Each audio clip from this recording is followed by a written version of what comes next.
आप मोदी जी को देखिए, मोदी जी देश के प्रधानमंत्री हैं, वो गुजरात के भी प्रधानमंत्री हैं, बंगाल के भी प्रधानमंत्री हैं और बिहार के भी प्रधानमंत्री हैं। जब मोदी जी कल परसों बंगाल गए, वहां पर उन्होंने मेट्रो का उद्घाटन किया। अभी 2 दिन के बाद वो गुजरात जाएंगे, वहां सेमीकंडक्टर के फैक्ट्री का उद्घाटन करेंगे। कल मोदी जी बिहार आए थे, उन्होंने यहां जूट मिल, चीनी मिल की बात नहीं की। यहां पर वो क्या बात कर रहे हैं? लालू का डर दिखा रहे हैं कि हमको वोट नहीं दोगे, भाजपा को वोट नहीं दोगे, जंगल राज आ जाएगा। ये पूरे बिहार को हम 5 किलो अनाज खिला रहे हैं गरीबों को, इसलिए वोट दो। हमने मंदिर बना दिया, इसलिए वोट दो। मोदी जी वही हैं, लेकिन अलग अलग राज्य में अलग अलग तरीका लोग अपनाते हैं। क्यों? क्योंकि उनको भी मालूम है कि बिहार में लोग पढ़ाई और रोजगार नहीं मांग रहे हैं। बिहार में लोग 5 किलो अनाज मांग रहे हैं, हिंदू मुसलमान मांग रहे हैं, जाति मांग रहे हैं। तो आपको जातिगत जनगणना मिला। जो चीज आप लोकतंत्र में मांगेंगे वही तो मिलेगा। हम लोग इस पर चिंता करते हैं कि वोट किसको दिया जाए। मेरी अपनी 20 वर्ष की समझ है कि किसको आप वोट देते हैं ये जरूरी नहीं है।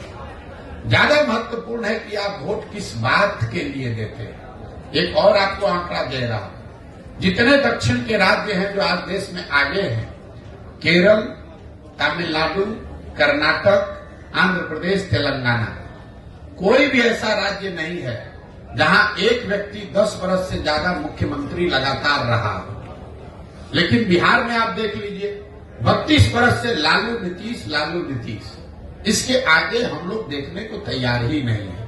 ये इसलिए है कि जाति धर्म के नाम पर बंधुआ मजदूरी हो गई, एक आदमी बन गया, अब वो और उसके बच्चे ही यहाँ पर आगे चलाते रहेंगे। तो नई हवा, नई सोच, नया प्रयास हो नहीं रहा है।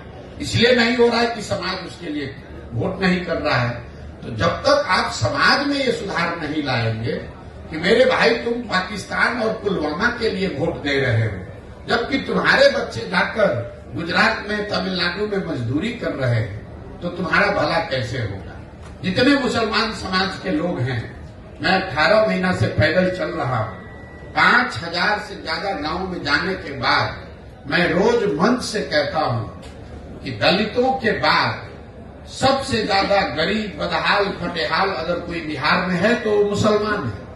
लेकिन 32 साल से मुसलमानों ने लालटेन का साथ नहीं छोड़ा है। इस 32 साल में मुसलमानों ने कभी ये नहीं पूछा लालटेन से कि आप सड़क मंत्री हैं तेजस्वी जी, हमारे गांव में सड़क क्यों नहीं बना? आप ग्रामीण कार्य मंत्री हैं, लेकिन हमारे गांव की नालियों गलियों की दुर्दशा क्यों है? आप स्वास्थ्य मंत्री थे, हमारे बच्चों के लिए अस्पताल, दवा, डॉक्टर क्यों नहीं है? आप शिक्षा मंत्री थे, हमारे बच्चों के लिए पढ़ाई क्यों नहीं? मुसलमान इन सारे परेशानियों के बावजूद जाकर उसी लालटेन को वोट दे रहा है। यही हाल भाजपा के वोटर का है। कोई नहीं पूछ रहा है मोदी जी से कि भाई आप देश में इतने बड़ी बड़ी बात कह रहे हैं, बिहार की बंद चीनी मिल, जूट मिल कब चालू होगी ये बताओ। आप बताइए, देश में कौन ऐसा उद्योगपति है जिसको अगर मोदी जी ये कह दे कि तुमको बिहार में जाकर चीनी मिल लगाना है और उसका हिम्मत है कि वो कह दे कि नहीं लगाएंगे? फिर मोदी जी ने ये क्यों नहीं कहा?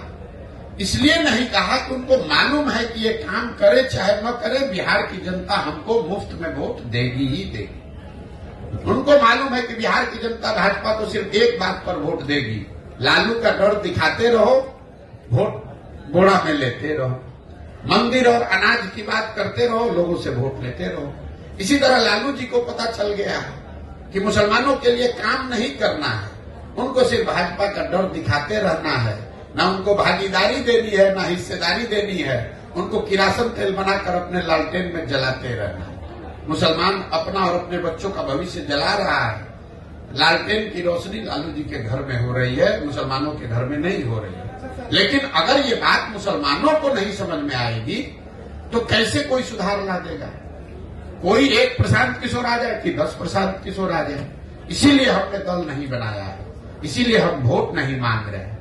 हम ये कह रहे हैं कि नहीं, पहले आप समझो, आप खड़े हो। अगर आप अपने बच्चों के लिए खड़े होगे तो प्रशांत किशोर आपकी मदद करेंगे। आपको लग रहा है कि हम कुछ नया काम कर रहे हैं। हम अपने दिमाग में वही काम कर रहे हैं जो पहले कर रहे थे। पहले मैं दलों को, नेताओं को सलाह देता था, उनको ये बताता था कि किस तरीके से संगठित होइए, किस तरह से अपने दल का गठन कीजिए, किस तरीके से चुनाव का प्रचार कीजिए, किन मुद्दों की बात कीजिए, कैसे भाषण दीजिए ताकि आप जीत कर आइए। काम अभी भी मैं वही कर रहा हूं। अब दलों और नेताओं को छोड़ दिया। बिहार के गांव गांव जाकर लड़कों को, बच्चों को बता रहा हूं कि मेरे भाई तुम्हें नया दल चाहिए। ये चारों पांचों दलों ने तुमको और तुम्हारे बच्चों को ठगा है, तो तुम साथ में आओ।